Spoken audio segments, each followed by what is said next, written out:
السلام علیکم۔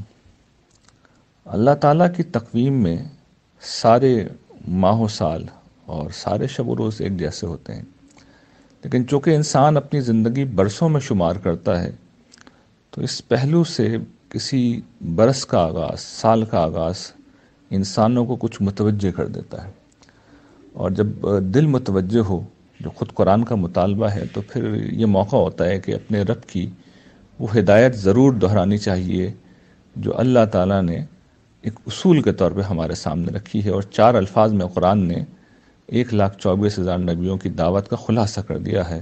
قد افلح من تزکا، فلاح پا گیا وہ شخص جس نے پاکیزگی اختیار کی۔ اس دنیا میں انسان کو بھیجا اسی لیے گیا ہے کہ وہ دنیا کی آلائشوں سے بچتے ہوئے اپنے قلب کو قلب سلیم اور اپنے نفس کو نفس مطمئنہ بنا کر اپنے رب کی بارگاہ میں اس طرح پیش ہو کہ دامن پہ کوئی اخلاقی آلودگی نہ ہو، ایمان کی کوئی آلودگی نہ ہو، اس کا معاملہ خالق کے ساتھ بھی صاف ہو اور خلق کے ساتھ بھی صاف ہو۔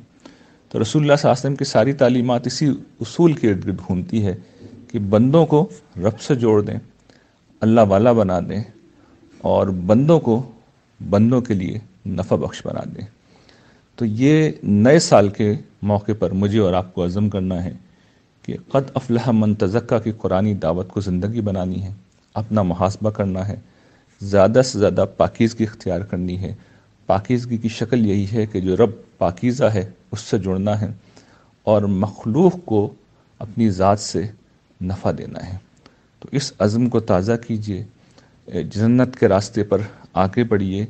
یقین جانیے کہ یہ راستہ بہت مشکل لیکن اس کی منزل بہت خوبصورت اور بڑی غیر معمولی ہے۔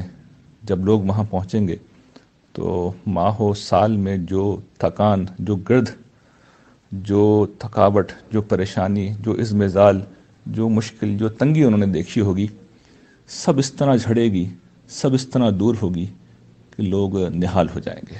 وآخر دعوانا الحمدللہ رب العالمین۔